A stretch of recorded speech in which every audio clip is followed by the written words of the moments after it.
Saya Danang Kurnia Saputra. Saya Trino Benjo. Saya Irwan Surai. Saya Wani Muhammad Kaudi.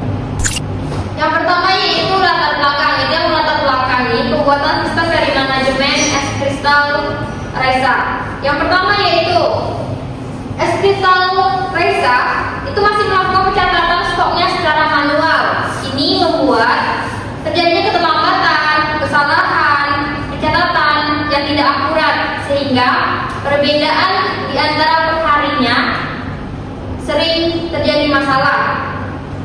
Karena di Raisa es kristal ini volume pengiriman sudah lebih dari 200 kantong per harinya. Itu membuat setiap pengiriman stok, setiap pengiriman barang itu tuh sudah lebih dari kapasitas yang pada perusahaan kecil.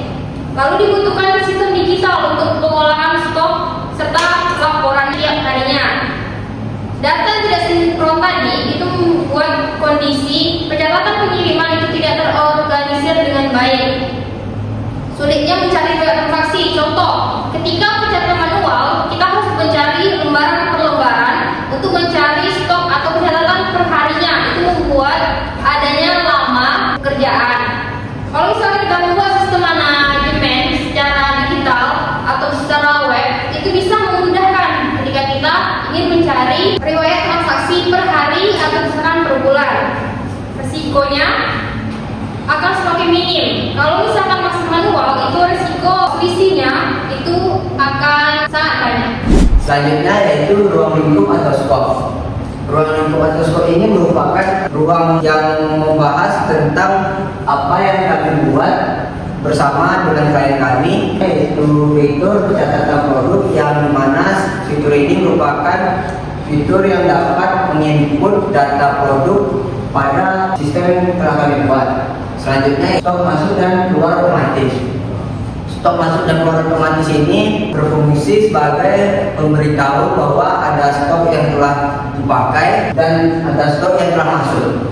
Lalu ada login admin dan operator. Login admin dan operator ini digunakan untuk membedakan bagaimana sistem dari admin sendiri dan operator atau sebagai distributornya yang memiliki fitur yang berbeda. Yang admin ini memiliki fitur dan operator ini cuma hanya bisa mengedit data yang terbatas. Selanjutnya yaitu laporan mingguan dan bulanan.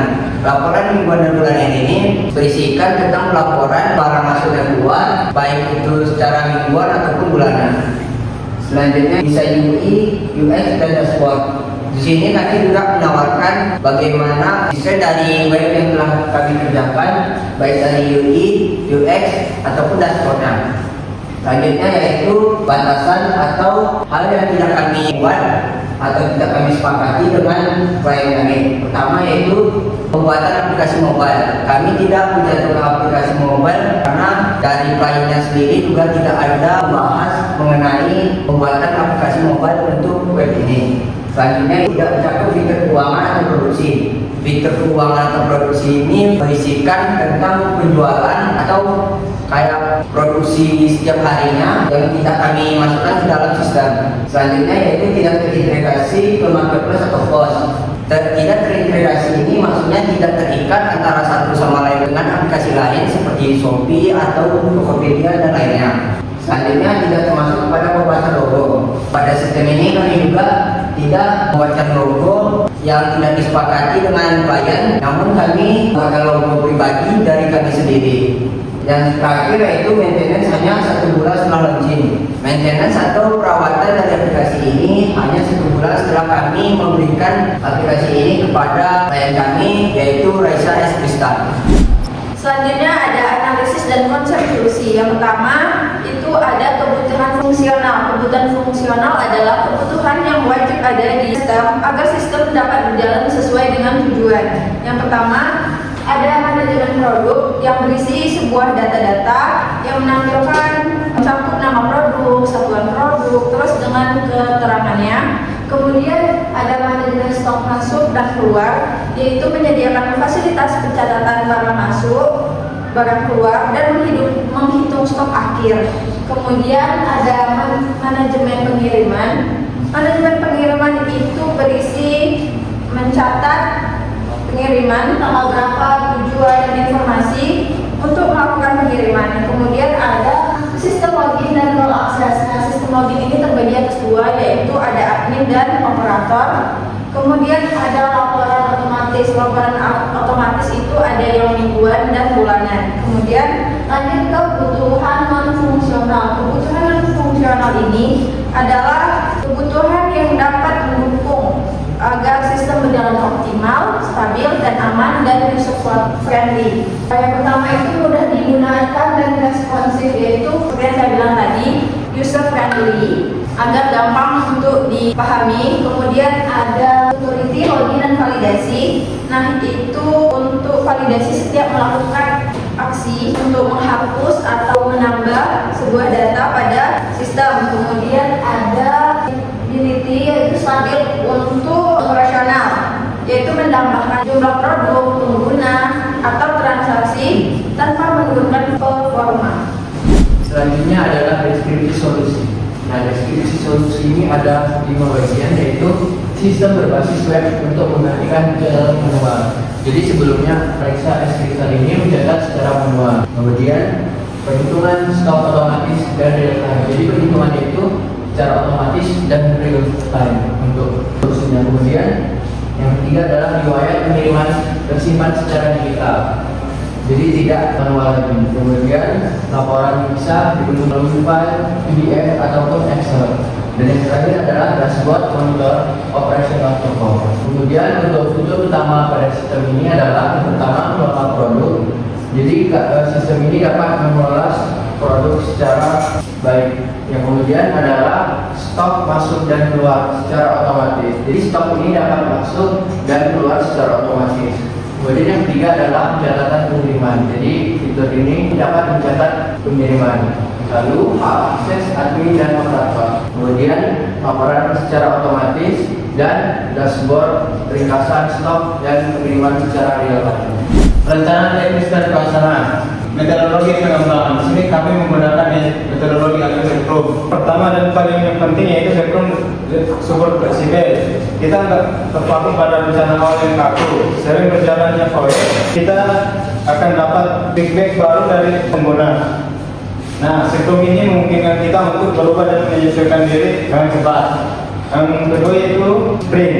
Ini seperti lari cepat yang dilakukan berulang-ulang. Yang ketiga itu kita selalu mengecek dan dapat feedback setiap 1 sampai 2 minggu. Otomatis resiko kita bikin kesalahan besar, jadi jauh lebih rendah kalau ada yang salah. Kita langsung tahu dan perbaiki saat itu juga. Dan yang terakhir ini karena pengiriman kita lakukan bertahap, artinya kita nggak perlu menunggu roket selesai 100%. Baiklah, di sini itu memecahkan proyek menjadi bagian kecil atau yang disebut itu work breakdown struktur. Yang pertama itu ada perencanaan atau planning. Di sini kita harus tahu kebutuhan saja atau fitur yang diminta pengguna, dan kita buat dokumen resmi sebagai panduan kita. Yang kedua yaitu ada desain, yaitu kita buat UI atau UX, desain tampilan yang ramah pengguna, dan kita tentukan arsitektur atau penata teknis di belakang layar. Yang ketiga yaitu ada pengembangan atau development. Di sini kita bagi jadi dua, yaitu front end, bagian yang dilihat dan disentuh pengguna seperti tombol dan tampilan, dan back end, bagian server yang mengatur data dan logika di belakang layar. Keempat yaitu ada pengujian atau testing. Di sini kita lakukan pengujian unit atau testing bagian kode kecil. Dan yang paling penting yaitu user acceptance testing atau UAT. Ini adalah saatnya pengguna asli mencoba produk kita untuk memastikan semua sudah oke sesuai harapan mereka.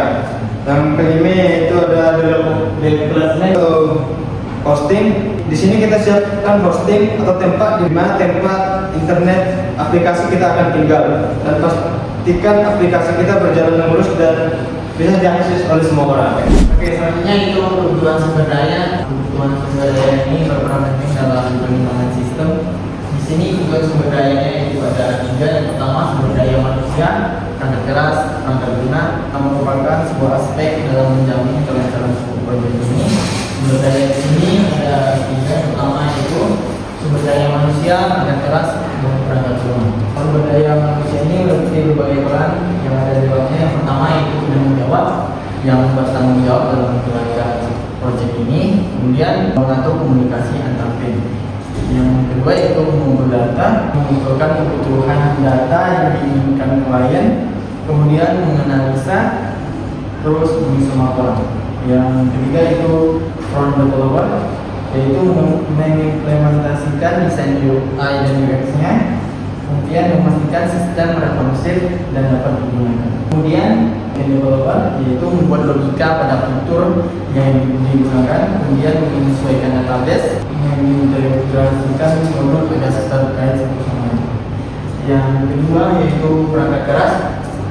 Perangkat keras yang digunakan dalam pengembangan sistem ini yaitu laptop dengan spesifikasi yang mendukung desain dan pengembangan sistem.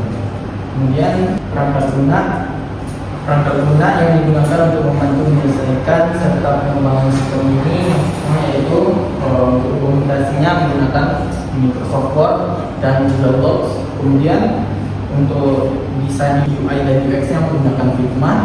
Kemudian software basis datanya atau membuat database-nya di MySQL. Kemudian melalui Visual Studio. Selanjutnya itu kesimpulan dan harapan. Pengembangan sistem ini manajemen stok barang ini dapat menggunakan kerjaan dari pihak pertama yang sebelumnya menggunakan pencatatan secara manual. Melalui proyek ini, tim pengembangan berharap sistem mampu memberikan manfaat yang nyata bagi operasional klien kami yaitu Rexas Crystal. Baik, sekian presentasi dari kelompok kami. Bila ada kesalahan kami mohon maaf. Kami sudahi dengan Assalamualaikum warahmatullahi wabarakatuh.